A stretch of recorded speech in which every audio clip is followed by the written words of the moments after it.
안녕하세요. 승리한 성가족 여러분. 오늘은 사도행전 23장 12절로 30절 말씀입니다. 사도행전 파트 2의 31번째 강좌로 인간은 어디까지 타락할 수 있는가라는 말씀의 제목입니다. 승리한 삶은 말씀 중심, 예배 중심의 성경 전문 교사를 양육하기 위해서 만들어진 성경 공부 교재입니다. 2016년 7월 현재 사도행전 마지막 부분이 20장에서 28장까지 말씀을 보고 있습니다.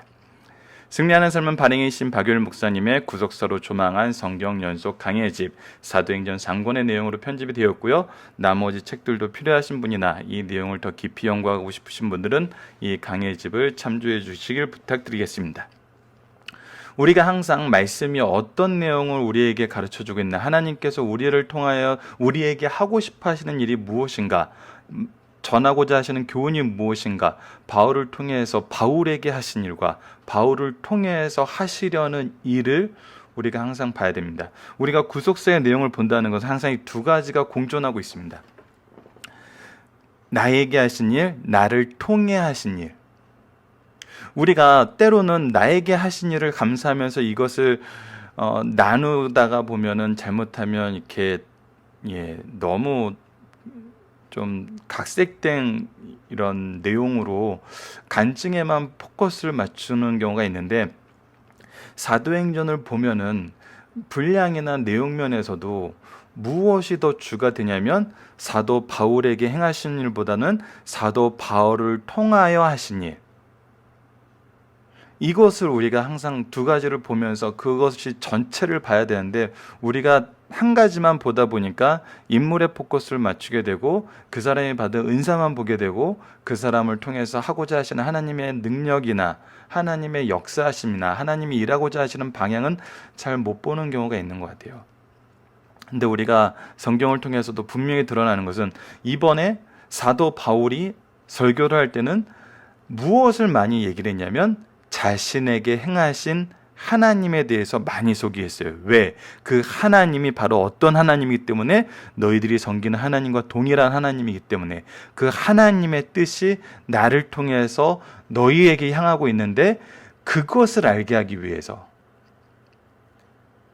그래서 결국은 항상 포커스가 있는 것은 무엇이냐면, 복음을 받은 자들, 우리가 먼저 은혜 안에 동참한 자들이 이제는 포커스를 잡아야 되는 것은, 나에게 행하신 하나님의 일만 얘기하다 보면은 점점 내가 높아지게 돼요. 내가 원치 않아도. 그렇지만 나를 통해서 하시려는 하나님의 일에 포커스를 맞추고, 나의 은혜가 너에게 가서 더욱더 확대되고 확산되고 더욱더 풍성해짐을, 그것이 하나님의 역사하심과 계승하는 구속사의 방법임을 경험하게 하여서, 그 또한 나의 경험을 사모하는 것이 아니라 나를 통해 받은 구속의 은혜, 말씀의 은혜, 사랑의 수고를 확대할 수 있는, 바로 그런 방향을 가르쳐야 되는데, 우리 전체적인 구조에서는 항상 그렇게 내용이나 모습이 그려지고 있다는 것입니다. 그래서 오늘 말씀에서도 그것을 이제 우리가 이제 주일날 있는 위크스터디에서 살펴보고 있는데, 그 위크스터디에서 큰 틀을 보고 그 안에서 이번 주 말씀이 어떻게 이 말씀을 이제 서포트해주고 있는지, 어떻게 이 은혜를 우리에게 더 구체적으로 설명해주고 있는지, 좀 구체화시키고 있는지를 우리가 봤고요. 이제 오늘 말씀을 통해서는 우리가 처한 환경과 복음의 전파 사이에는 어떤 관계가 있냐고 했을 때, 인간은 어디까지 타락할 수 있는가는 오늘 말씀을 통해서는 분명히 두 가지 내용이 충돌되는 것이 보여집니다.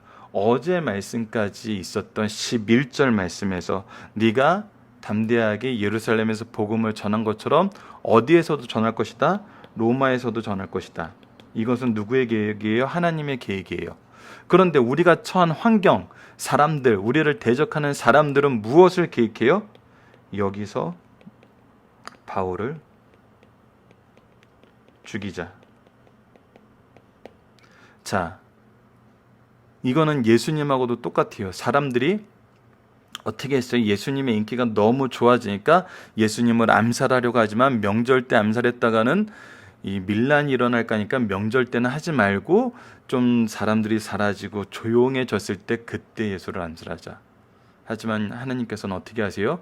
예, 유월절이 오기 전에 하나님께서 계획하신 그 대속의 십자가를 지게 하십니다. 자, 여기서도 이제 하나님은 로마로 보내고자 하는데 사람들은 바울을 여기서 죽이려고 해요.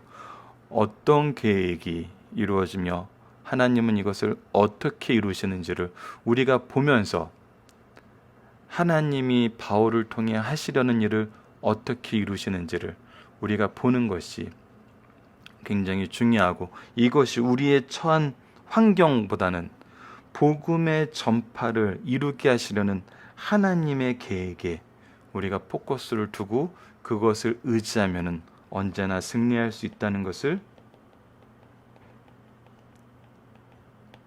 기억하면서 이 신앙을 실천하는 승리한 삶 가족 여러분들 되었으면 합니다.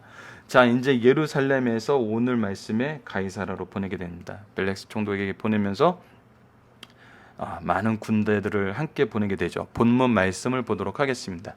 인간은 어디까지 타락할 수 있는가? 사도행전 23장 12절로 30절 말씀입니다. 날이 새매 유대인들이 당을 지었어요. 어떤 일을 하기 위해서 당을 지었나요? 맹세하여 바울을 죽이기 전에는 먹지도 아니하고 마시지도 아니하겠다. 이 얘기는 뭐예요? 내가 죽든지 바울이 죽든지 해야 된다는 거예요. 이와 같이 동맹한 자가 40여 명이더라. 40여 명이나 되는 사람들이 바울이 죽기 전에는 내가 죽을지언정 바울은 반드시 죽이겠다고 결심을 했어요. 그 이유가 뭐냐는 거예요. 이유. 무엇이 이유였냐는 거예요.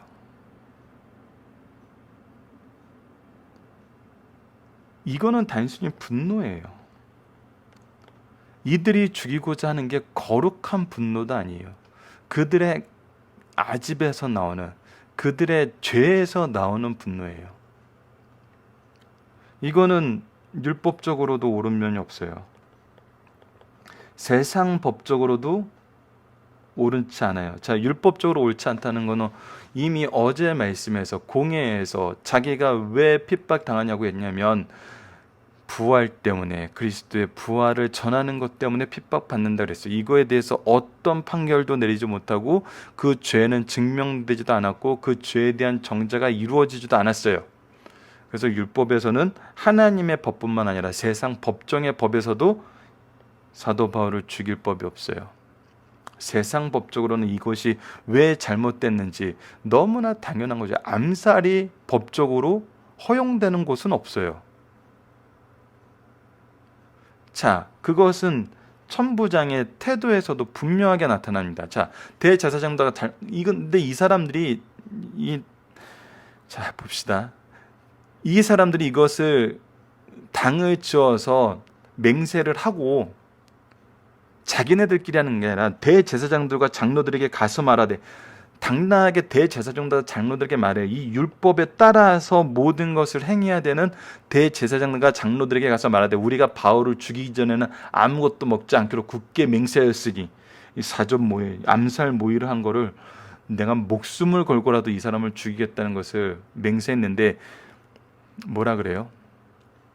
대제사장과 장로들에게 말하면은 대제사장과 장로들이 정말 하나님의 법이나 정말 온전한 도덕적인 양심을 가지고 있다라면 바울은 양심에 비추어 거리낌이 없이 하나님을 전했다는데 말려야죠. 이거는 잘못된 것을 얘기해야죠. 율법의 틀 안에서 해보자고 해야죠.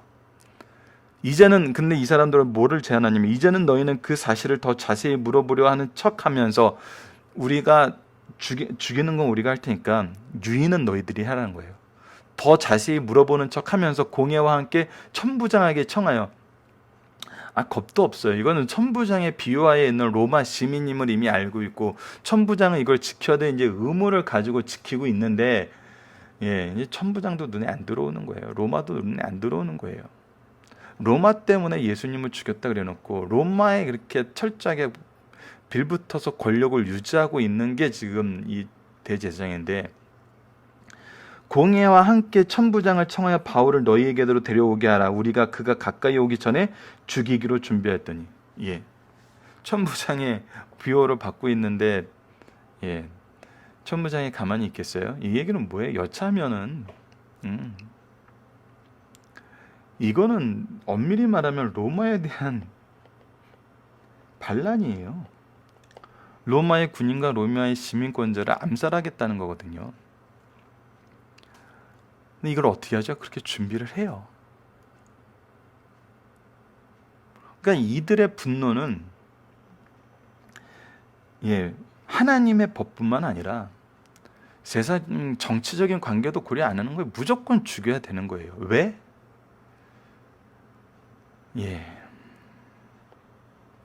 그들의 죄 때문에. 그들의 죄가 계속 드러나고 있거든요. 예수님을 죽인 죄가 드러나고 있고, 하나님의 구속의 은혜를 저버린 죄가 드러나 있고, 율법을 범한 죄가 드러나고 있어요. 세상에서 그들이 행했던 악한 행실이 드러나고 있어요. 그런데 어떻게 해요? 죄 위에 죄를 쌓는데 더욱더 강한 죄를 쌓아나가고 있어요. 이것이 인생의 한계예요. 이것은 유대인을 보면서 유대인 이놈들 왜 이렇게 살았어? 이렇게 할 수 있는 것이 아닙니다. 유대인들도 이렇게 죄에 죄를 더했다면은 우리도 하나님의 계획에 하나님의 뜻에 순복하지 않으면 죄에 죄를 더함을 우리의 열심이 힘써 하나님을 거역하는 것이 됨을 경험하게 된다는 겁니다. 우리는 이것을 진지하게 받아들여야 돼요. 자, 그러면 하나님의 계획은 이것을 어떻게 막으시고 어떻게 하나님의 계획을 이루시는지 한번 봅시다.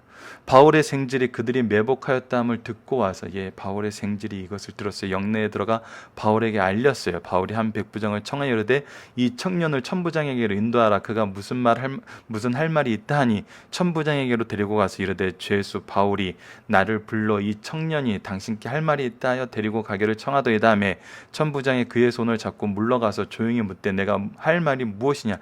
자, 재밌는 것은 백부장들은 죄수 바울이라고 분명히 이제 얘기를 하고 있다는 거예요. 근데 천부장의 태도는 죄수를 대하는 태도가 아니라 그의 손을 잡고 물러가서 조용히 묻되 내가 할 말이 무엇이나 대답하되 유대인들이 공모하기를 그들이 바울에 대하여 더 자세한 것을 묻기 위함이라 하고 내일 그를 데리고 공회로 내려오기를 당신에게 청하였으니 당신은 그들의 청함을 따르지 마옵소서. 그들 중에 바울을 죽이기 전에는 먹지도 않고 마시기도 한 맹세한 자 40명이 그를 죽이려고 숨어서 지금 다 준비하고 당신의 허락만 기다리나 하니 이에 천부장이 청년을 보내어 경계하여 이르되 이 일을 내게 알렸다고 아무에게도 이지를 말라 하고 백부장 둘을 불러 이르되 밤에 제3시에 가이사랴에 갈 보병 200과 기병 70명과 창병 200명을 준비하라. 굉장히 많이 준비한 거예요.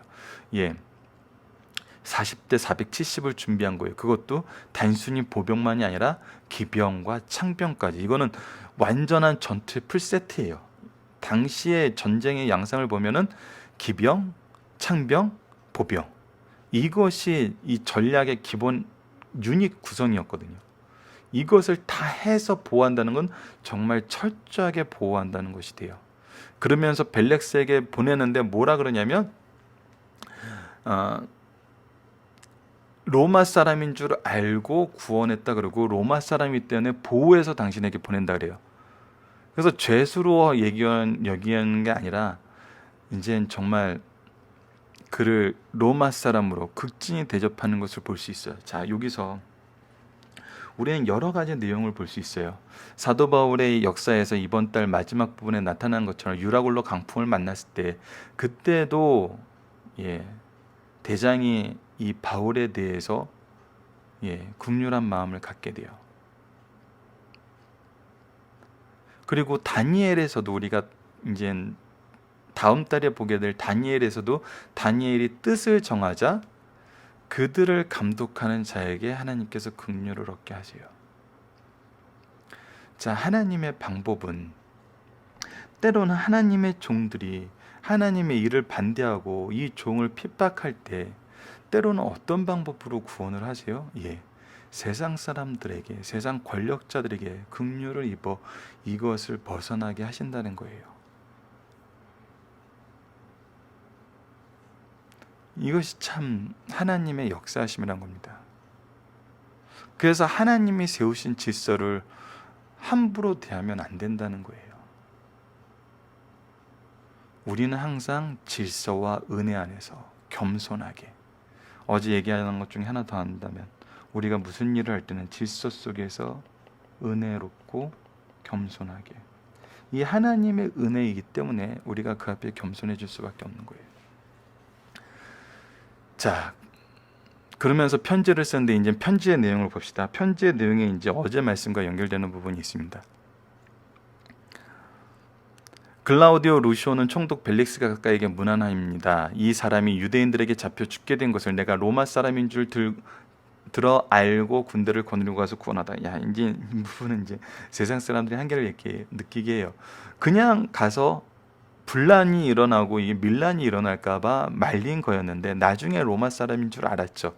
근데 보고는 어떻게 해요? 예, 로마 사람인 줄 알고 자기의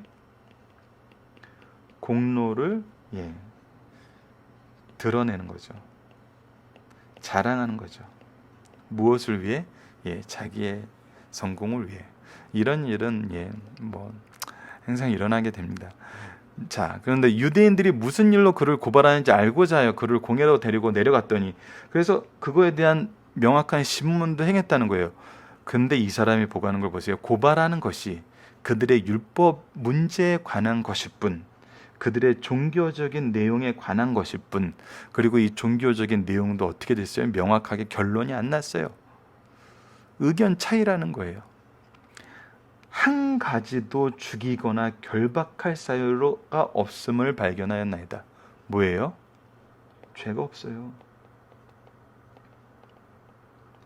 결박할 이유가 없어요. 죄수 바울이라고 표현할 어떤 내용도 없다는 거예요. 그러나 이 사람을 해하려는 관계가 있다고 누가 내게 알려주기로 곧 당신께로 보내며 또 고발한 사람들도 당신 앞에서 그에 대하여 말하라 하였나이다 하였더라. 그래서 이제 모든 것을 어떻게 한 거예요?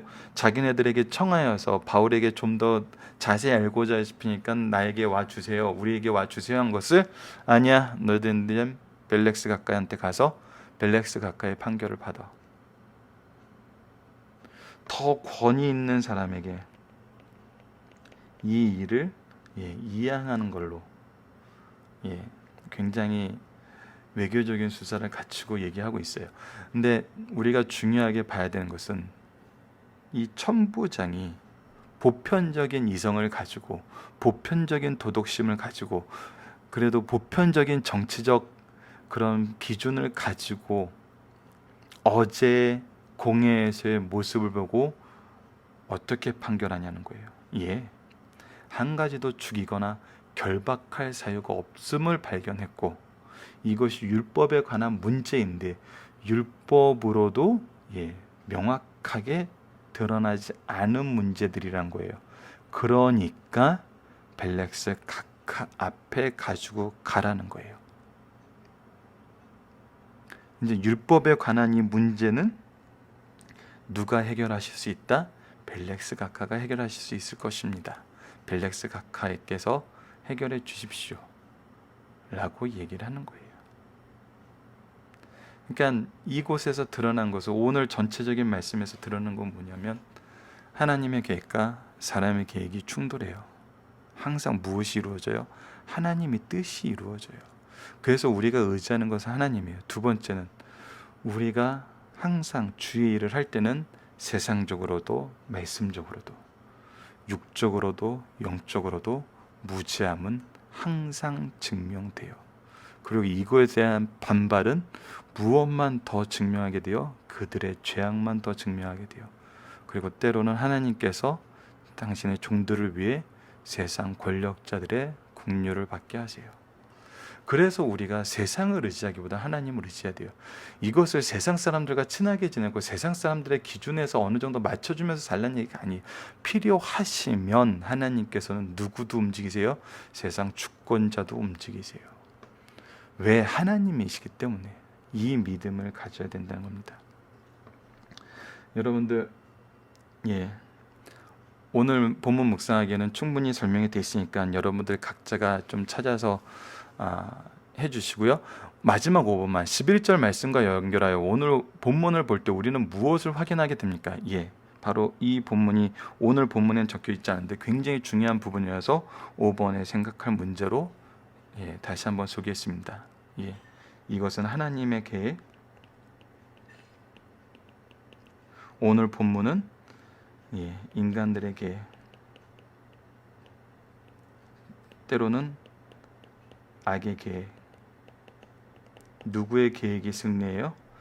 하나님의 계획만 승리하게 됩니다. 자, 본문 중심 사선을 보도록 하겠습니다. 바울을 통해서 역사하시는 하나님의 섭리를 사람의 우둔한 지혜로 알 수 없음을 우리는 다시 한번 생각하면서 만사를 성취하시는 하나님의 일을 내가 알지 못하느니라는 전도서 말씀을 실감하게 돼요. 그리고 로마서에서도 이렇게 나타나고 있어요. 또다 하나님의 지혜와 지식의 풍성함이요 그의 판단은 헤아리지 못할 것이며 그의 길은 찾지 못할 것이로되 또는 부요와 지혜와 지식이요. 하나님이 하시는 일은 우리가 생각할 수 있고 우리가 인식할 수 있는 그 범위를 넘어서 하나님의 능력으로 분명하게 보이십니다. 그래서 이 모든 것이 하나님이 하신 일임을 인정하고 그 은혜에 감사하며 우리로 하여금 더욱더 겸손하게 이 은혜를 의지하게 만들죠. 이거는 너무나 자연스러운 거예요. 그래서 뭐라고요?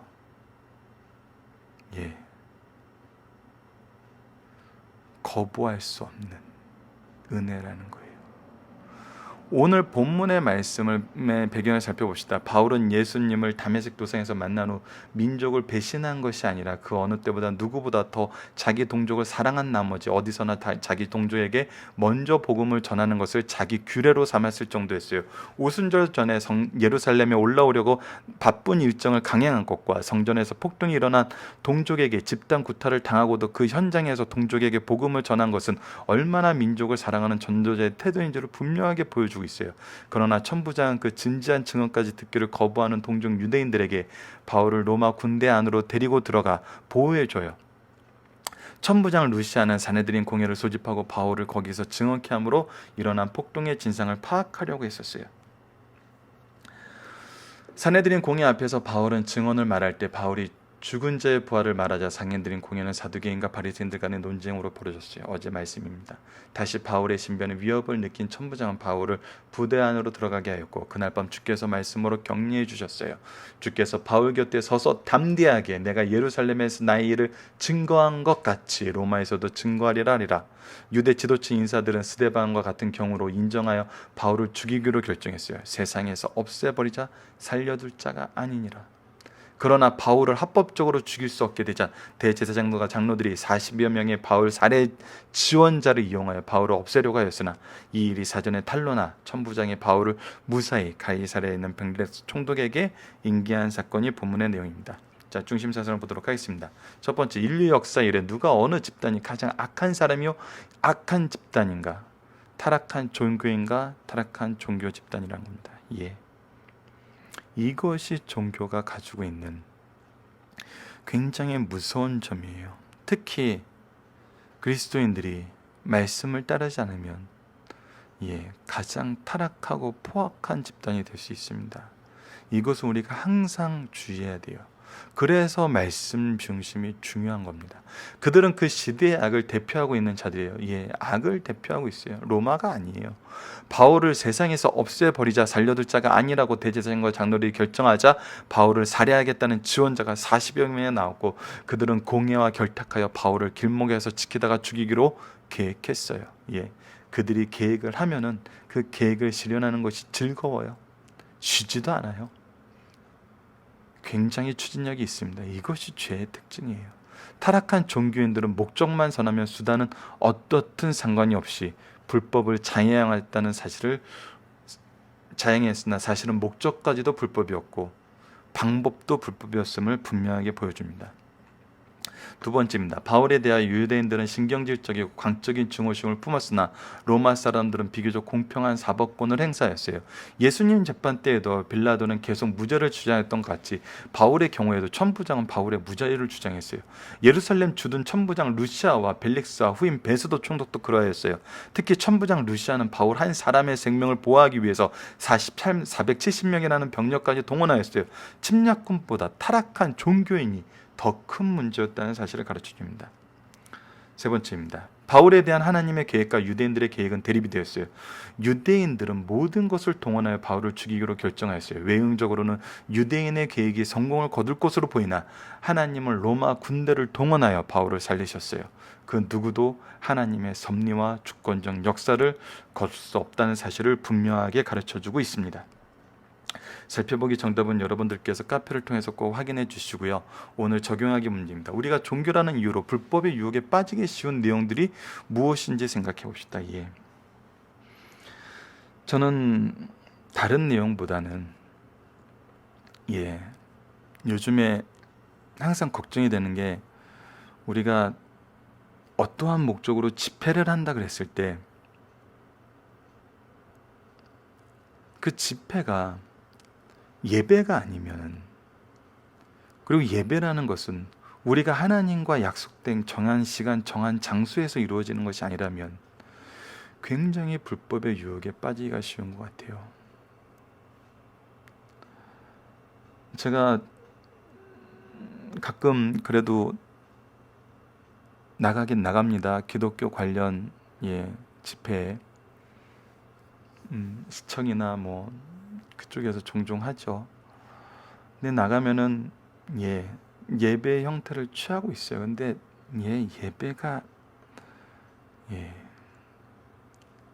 안 되죠.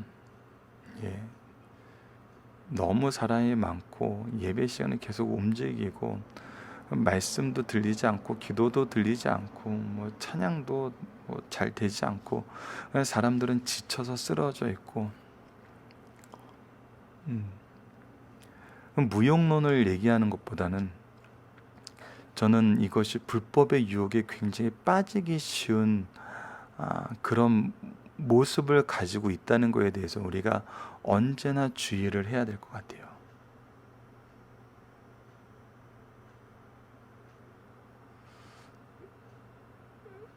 이것이 참 차라리 예배라는 이야기를 하지 말고 좀 일반적인 세상 제도를 따라가는 것이라면 이거에 대한 당연한 자율성을 허락해 주면서 이런 일을 하는 것이 낫지 않나. 그리고 우리가 항상 우리가 생각하는 선한 일, 그러니까 우리가 생각하는 선한 일과 하나님이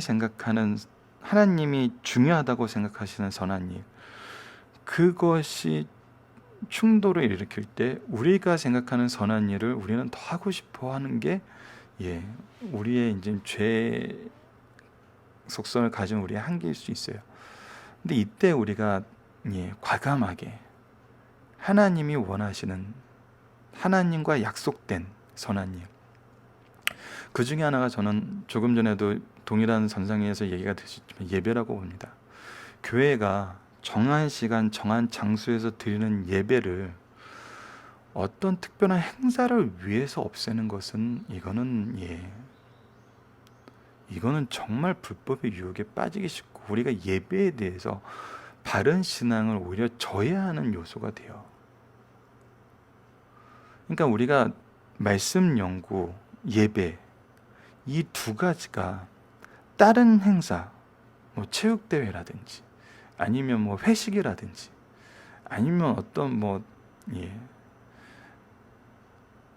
여러 가지 얘기에서 우리 주일날, 특히 주일날 다른 것 때문에 예배와 말씀 연구가 폐해진다면은 저는 이거는